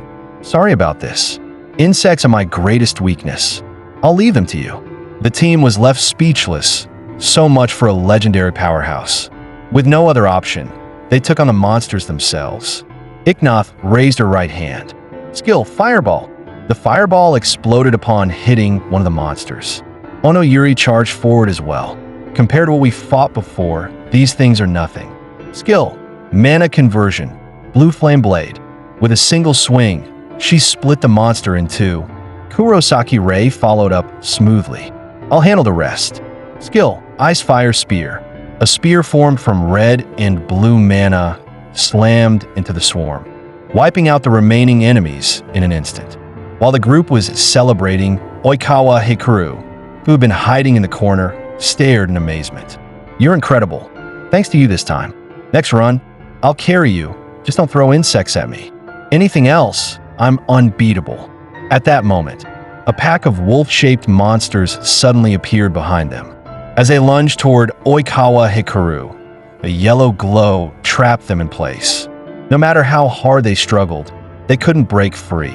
Several laser beams fired, piercing 3 monsters instantly. Skill, Square Box. Oikawa Hikaru said calmly, "Relax. I got this." The area around the monsters transformed into a cube, then kept shrinking until it became a small block that dropped to the ground. The sight left the 3 stunned. Was this the true power of an S-rank Yellow Emperor? Kurosaki Ray stepped forward. "What was that skill just now?" Looking at the cube in his hand, Oikawa Hikaru replied, "It's called Square Box, one of my special abilities. It only works on smaller targets. It's useless against large monsters, but once they're trapped inside, finishing them is easy." "Pretty handy, right?" Kurosaki Ray nodded. "It really is an impressive skill." "Of course. Let's keep moving." Before long, they reached the firewall mentioned in the intel. The heat was so intense that getting close was impossible. But Oikawa Hikaru stepped forward. "Don't worry. Leave this to me." The next second, a massive pyramid appeared. Using a light wall, he isolated the flames. And just like that, they passed through the firewall safely, arriving at the entrance to the final boss room. Kurosaki Ray looked at the others. "Everyone ready? Let's go in and see the boss of this dungeon." Oikawa Hikaru felt a surge of anticipation. This was where things truly began. He was eager to see whether that person truly lived up to the name. The group stepped into the boss room, where raging flames filled the space and the heat was almost unbearable. At that moment, a massive claw suddenly appeared before them. "Boss, Flamegarm, level 68. Kurosaki Ray immediately drew his sword and took a combat stance. The boss raised its head as blazing fire gathered above it. Realizing what was coming, Kurosaki Ray warned his teammates to prepare for defense. But Oikawa Hikaru spoke calmly from behind. "No need. Leave defense to me." The monster finished charging, and a colossal fireball shot straight toward them. Just before impact, a light wall materialized, completely blocking the attack. True to his title as the strongest Yellow Emperor, even a direct strike from the boss was effortlessly stopped. Oikawa Hikaru called out, "Attack without hesitation. I'll handle the defense." Kurosaki Ray replied, "Got it. We'll take this boss down." He quickly assessed the situation. This was a high mobility enemy. Using his strongest magic recklessly would only waste mana without landing a hit. Deciding to probe first, he rushed forward and instructed the others, "I'll draw its attention. You two look for openings and attack from range." They responded immediately. Skill, Limit Body Enhancement. In a flash, Kurosaki Ray blinked right in front of the monster. The boss reacted instantly, slashing at him with its claws. But Kurosaki Ray barely dodged in time, then swung his blade down at its back. Now, skill Scorching Stone Shot. Skill Blue Flame Blade. Icknoth and Ono Yuri launched their attacks simultaneously. Yet Flamegarm evaded them with ease, using the momentum to leap onto a higher platform. Watching this, Kurosaki Ray cursed inwardly. Fast, tough, and fighting in extreme heat put them at a serious disadvantage. From a distance, Oikawa Hikaru observed everything. At this pace, their stamina would be completely drained. Kurosaki Rei, how would he break this deadlock? An idea struck him. He turned to Icknoth and Ono Yuri. Aim for its feet. Just slow it down. No problem. Leave it to us. Let's hope your plan works. They cast their spells together. Ono Yuri hurled multiple blue flame blades first, forcing the boss off its original platform. Seizing the chance, Icknoth amplified her mana through the high-temperature furnace, summoning a massive scorching stone shot and firing it straight at Flamegarm. But the boss still dodged with sheer speed. Yet at that very moment, no matter how agile a creature was, changing direction midair was difficult. Kurosaki Rei seized the brief airborne opening, leaping high and coating his sword with ice element mana. Take this skill, Frost Sword. The massive ice blade pierced straight through the monster's body, and with a heavy crash, Flamegarm fell. The dungeon's boss had been defeated. Oikawa Hikaru watched with a pleased smile. Outstanding teamwork, just as the report described. He truly is a mage with exceptional talent. That said, it feels like he still hasn't shown his full strength. Just as they were about to leave the dungeon and return to report, Oikawa Hikaru stopped them. Please wait. Allow me to conduct a small test. As he spoke, he summoned the skill, Square Box. This box isn't just for capturing and restraining monsters. It can also be used as a training tool. Forgive this rather abrupt request. I want to see your true potential. I'd like you to fight with everything you have and defeat the creature inside. Rest assured, if anything goes wrong, I'll immediately reseal it. Of course, whether you accept this test is entirely up to you. Although Kurosaki Rei didn't fully understand Oikawa Hikaru's intentions, he trusted that no harm was meant. More importantly, he needed real combat experience to grow stronger, so he agreed. Once preparations were complete, Oikawa Hikaru raised his hand and opened the square box. A surge of black mist poured out, slowly gathering into a humanoid silhouette. Standing aside, Oikawa Hikaru watched with excitement, thinking to himself, this creature can change its form based on the opponent's fear. I wonder what will emerge. Before long, the figure fully took shape. It was Kronos, god of time. The sight sent a shock through Kurosaki Rei. How could it be him? No one else present had ever seen this being before. Oikawa Hikaru reasoned silently. This is my first time seeing a humanoid monster, and its presence is anything but ordinary. Since this is a training construct's manifestation, it means Kurosaki Rei has faced something like this before. Kurosaki Rei stared at the figure in disbelief. He knew it wasn't the real god of time, yet the overwhelming pressure felt terrifyingly familiar. It dragged up memories from his past life, the mocking gaze, the way humans were treated like insects. Logically, that entity should still be within the inverted castle, unable to appear before it fully turned black. What stood before him now was merely an imitation. But Kurosaki Rei was no longer the timid man he once was. Determined to sever his fear, he swung his sword at Kronos, only for the strike to be effortlessly blocked by a blood-red blade. As expected, even a replica was far from an easy opponent. Skill, Limit Body Enhancement. Kurosaki Rei unleashed a powerful slash, sending Kronos flying backward. Yet the moment the figure regained its balance, with nothing more than a glance, the massive rock behind Kurosaki Rei was pierced clean through. The three onlookers were stunned. What kind of attack was that? There wasn't even a visible shockwave, and he dodged it? Kurosaki Rei was shaken as well. This imitation had perfectly reproduced the abilities of the god of time from his past life. Without going all out, victory was impossible. He immediately activated ice magic, coating his sword in frost, and charged forward with the frozen blade. To his disbelief, the strike had no effect at all. Even the frost on the blade evaporated instantly. That's impossible. As Kronos smiled faintly, Kurosaki Rei was sent flying dozens of meters by a single strike. If conventional attacks were completely nullified, How was he supposed to fight this opponent? Watching the scene unfold, Icknoth grew anxious. Mr. Oikawa, isn't this getting dangerous? Oikawa Hikaru's expression darkened. It is. This has gone beyond my expectations. The test ends here. As he spoke, Oikawa Hikaru attempted to seal the shadow back in a box, but unexpectedly, the seal failed. Ono Yuri asked in confusion, "What's wrong? Why aren't you sealing it?" Oikawa Hikaru replied, "I am. But the shadow is rejecting it. I can't force the seal anymore." The group froze in shock. This had never happened before. Since mastering this skill, Oikawa Hikaru had never encountered such a situation. "Kurosaki Rei, what kind of monster have you been fighting?" Icknoth and Ono Yuri rushed forward. "We'll help you deal with it. No matter how strong it is, it can't stand against all of us." But before Kurosaki Rei could warn them, they had already cast their spells. Skill, Flame Burst. Skill, Reaper Scythe.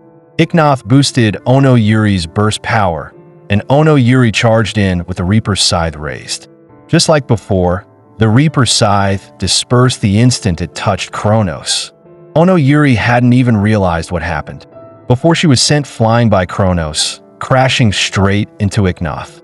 The sheer impact slammed both of them into the wall behind. Oikawa Hikaru stepped forward, his voice heavy. "Kurosaki Rei, I sincerely apologize for how this has escalated. But rest assured, no matter what, I will defeat this creature. Skill, Binding Magic. Resistance Disruption." In the next instant, golden restraints bound Kronos' limbs, and even his head. It worked. He can't move now. Yet even then, Kronos smiled. With a sudden surge of strength, he shattered the restraints. Everyone stared in disbelief. If it could forcibly break even a barrier, continuing like this might mean death for all of them. Kurosaki Rei thought rapidly. What exactly is this shadow? It can take the form of his deepest fear and even perfectly replicate the God of Time's abilities from his past life. Is that really normal? At that moment, Kurosaki Rei realized that this was likely one of the shadow's abilities. It was recreating the appearance and powers of the Time God from his memories. If that was the case, then he knew how to deal with it. Kurosaki Rei immediately told Oikawa Hikaru to leave this enemy to him. He had already thought of a countermeasure. In his previous life, when facing the true Time God, Kurosaki Rei could only run away. If he still chose fear in this life, unable to defeat even an imitation, then his second chance would be meaningless. The Shadow's transformation was, at its core, nothing more than a skill. 1204. And if it was a skill, then stealing it would bring everything to an end. 1205. The instant Kurosaki Rei's palm touched the Time God, skill Steal activated. 1206. As the skill took effect, the body of the fake Time God began to slowly dissipate. In the end, it faded into the air and vanished completely. Oikawa Hikaru stared at the scene in disbelief. That strange surge of magical energy had already surpassed anything he could comprehend. He looked at Kurosaki Rei and asked in a low voice, "Just who are you?" Moments earlier, Kurosaki Rei had defeated the imitation Time God using skill Steal. Afterward, the two went their separate ways. Yet unexpectedly, Ono Yuri remained behind, quietly waiting alone. The one who showed up was none other than Oikawa Hikaru, the mage known as the Yellow Emperor. "Sorry to keep you waiting." It turned out they had known each other for a long time. Everything about Kurosaki Rei had been shared with him by Ono Yuri. Ono Yuri said, "I honestly thought you were going to die in that dungeon." Oikawa Hikaru replied awkwardly, "I'm really sorry.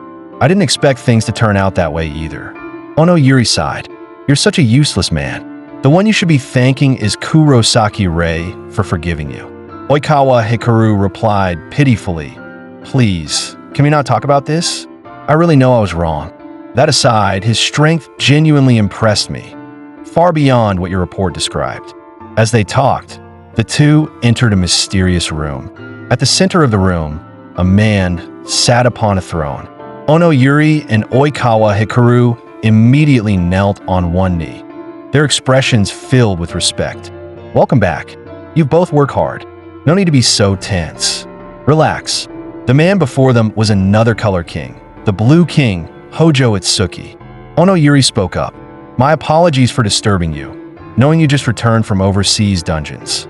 An oppressive aura surrounded Hojo Itsuki as he replied, Don't worry about it.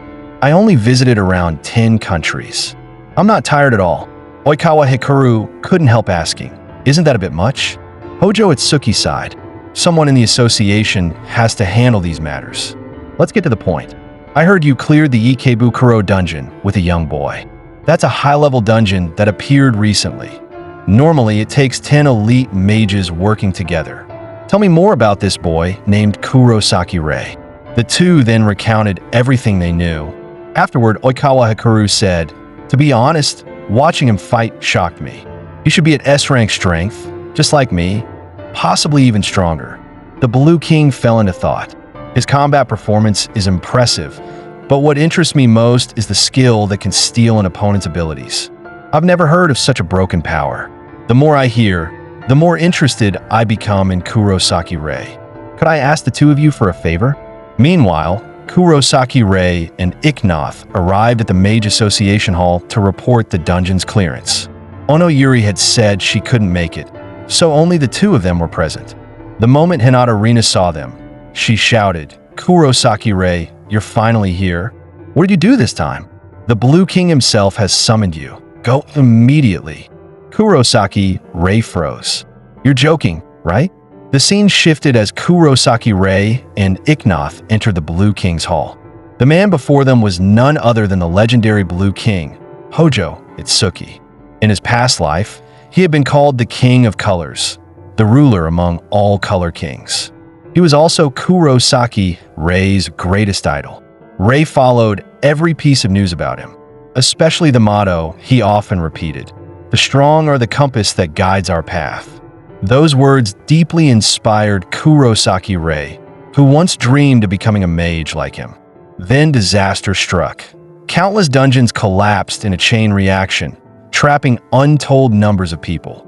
To save them, the Blue King sacrificed himself, becoming a hero who saved millions and earned the admiration of all.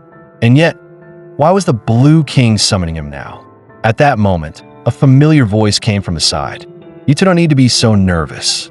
Kurosaki Rei turned in shock. Onoyuri, why are you here?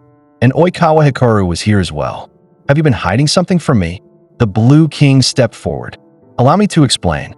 The two of them are members of the Holy War Apostles, tasked with scouting outstanding talent across the world. The Holy War Apostles are my personal elite unit. I was the one who ordered you to clear that dungeon, and I arranged for Oikawa Hikaru to accompany you, both to test your strength and ensure everyone's safety. Onoyuri smiled faintly. I joined your team simply because you looked interesting. The Blue King stepped forward and spoke frankly. To be honest, I'm very interested in you. If you're willing, I'd like you to assist me. The powers of the different colors still hold many unanswered mysteries. I want to uncover them. Kurosaki Rei, let me ask you something. What is your goal as a mage? The question caught Kurosaki Rei off guard. A goal? In his previous life, his dream had simply been to become a mage, to cut away the shadow his brother left behind and no longer be bound by it. But now his goal had changed, to defeat Kronos, the god of time. He wanted to grow stronger than anyone else in this world. The Blue King spoke slowly. So you want to stand at the very peak of all mages and replace me as a color king? Kurosaki Rei knew well that even in his past life, when the Blue King was still alive, he had been unable to defeat the god of time, that if he only continued to admire his idol, nothing would ever change. With unwavering resolve, Kurosaki Rei answered, Yes, I will surpass you and become the strongest color king. The Blue King did not grow angry. Instead, he smiled. I'm satisfied with that answer. As it happens, there's a Holy War Apostles meeting taking place. Fighting alongside truly powerful mages will help you grow faster. For you, this is a rare opportunity. Don't you agree? Kurosaki Rei was taken aback by the invitation, but he knew the Blue King was right. What he lacked most now was the chance to interact with top-tier mages. Without hesitation, he accepted. As the doors to the conference room opened, Kurosaki Rei stepped inside. What greeted him was the Blue King's elite personal force, the Holy War Apostles. The Holy War Apostles were the core of the Blue King's power. In his previous life, every one of them had been an existence Kurosaki Rei could only look up to. Now, he had been invited to attend their meeting. One of them glanced at Kurosaki Rei and let out a mocking smile. I thought this newcomer would be something special. Turns out he's just a kid. The speaker was one of the apostles, Song Xiao. At that moment, the twin-tailed girl, Shirai, stepped forward. You got some nerve saying that. You're not that much older than him yourself. Song Xiao snapped back, cut it out. I'll say whatever I want. From the side, Yashiro chimed in with a laugh. Haha, Song Xiao, don't get so worked up. I'd advise you to tone down these pointless provocations. Yeah, you guys are so annoying. Then Oikawa Hikaru led everyone further inside. Kurosaki Rei, you should all take a seat. I'll explain the Blue King's request. A holographic light screen appeared in the center of the room. This time, we need to clear 2 dungeons. Both are high difficulty dungeons with recommended levels above 65, so we'll split into 2 teams and operate simultaneously. Yashiro, Shirai, Dong, and I will handle the Makahari dungeon. The Tama dungeon will be assigned to Kurosaki Rei's team and Song Xiao. The moment his name was called, Song Xiao jumped to his feet. Why me? Senior Oikawa, can you explain why the teams are being divided this way? Ono Yuri spoke up from the side. What? You don't agree with the team assignments? Song Xiao replied angrily. Isn't that obvious? Oikawa Hikaru sighed. Wasn't this already explained to you? Kurosaki Rei is a mage who wields 3 colors of mana.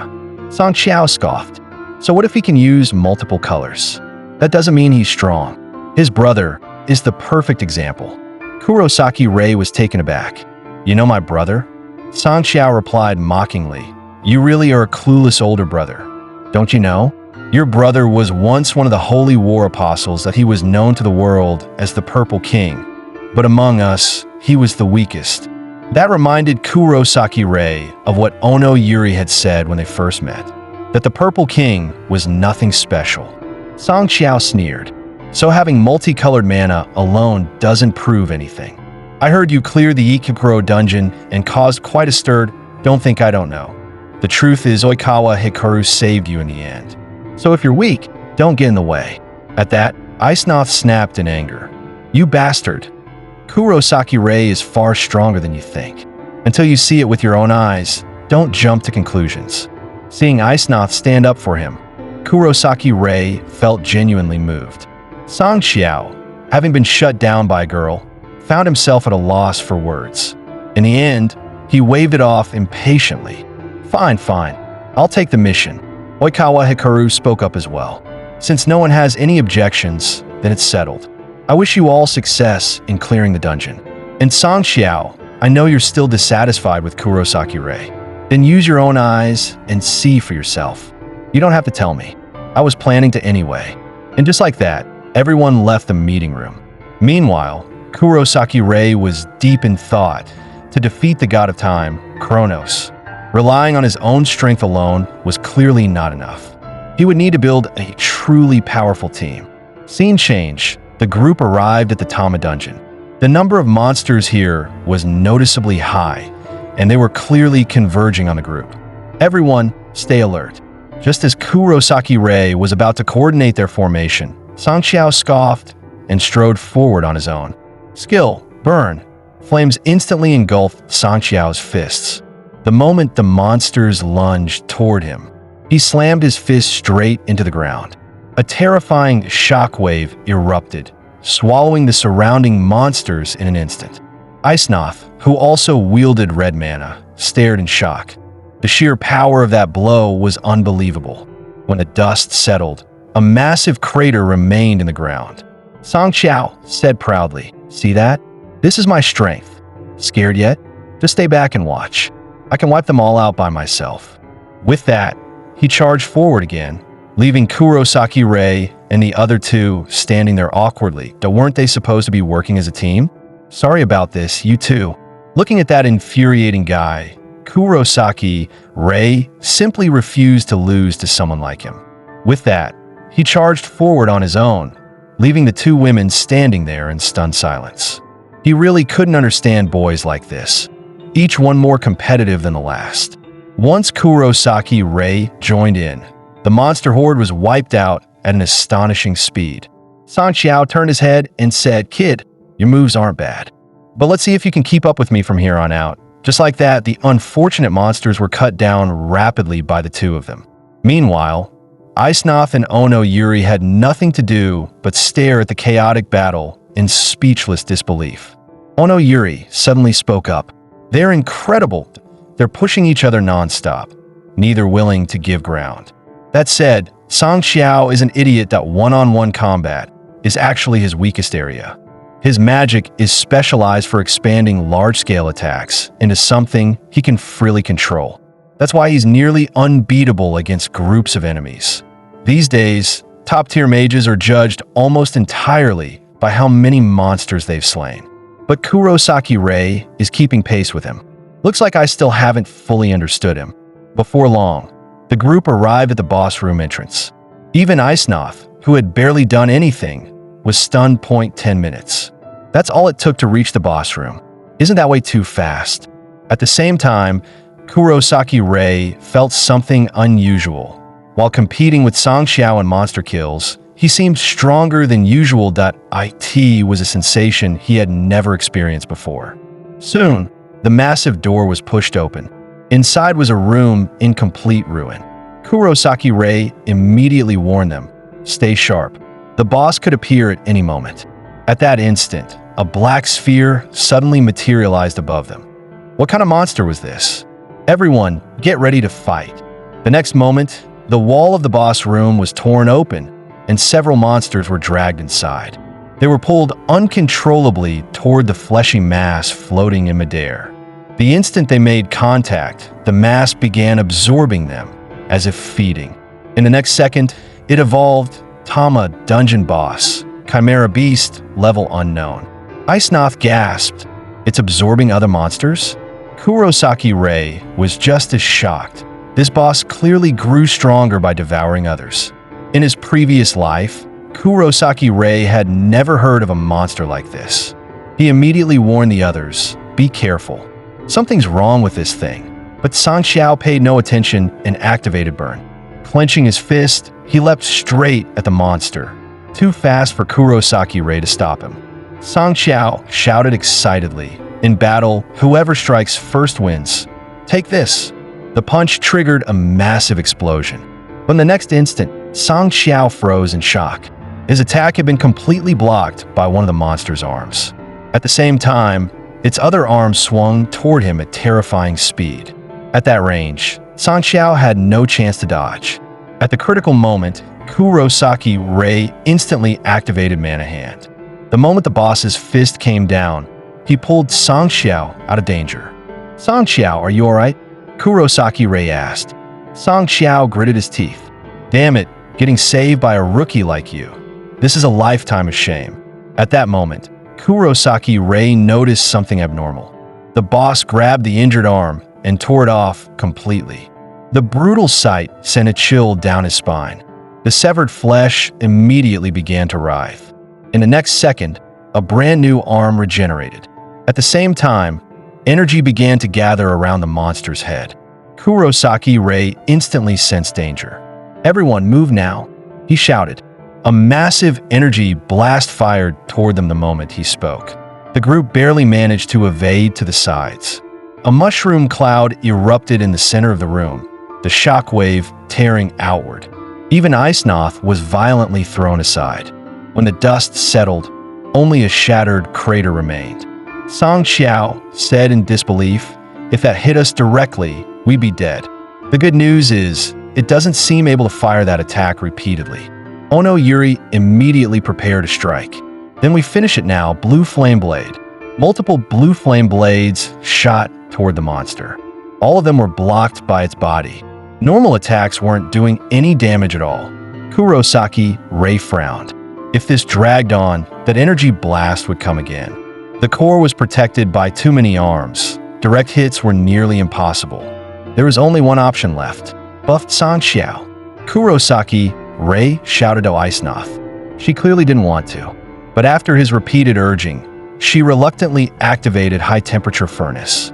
Song Xiao felt scorching mana flood into his body. Power erupted from within. 1383 no time. Kurosaki Ray shouted. Hit the core. I know. Song Xiao roared, leaping forward wrapped in flames. The boss sensed the threat and redirected all its arms to intercept. Burning detonation. The power this time was several times greater than before. Yet, to his horror, it still only destroyed the monster's arms. At the same time, the boss began charging again. Song Xiao clenched his teeth. Damn it, we were so close. Is this the end? At that moment, Kurosaki Ray stepped past him calmly. Good work. I'll take it from here. Abyssal Flame. Kurosaki Ray condensed a black fireball and charged straight toward the monster's core. Song Xiao stared in disbelief. Black mana, a type of power he had never even heard of. At the exact moment the monster's energy cannon was about to fire, Abyssal Flame struck the core head-on, its devastating force piercing straight through. Just like that, Kurosaki Ray defeated the dungeon's boss, and at the same time, his black mana was fully exposed. Song Xiao looked at him with excitement, thinking to himself, that never-before-seen darkness carried destructive power far beyond my own. And more than that, even in the heat of battle, his judgment remained precise. This guy is anything but ordinary.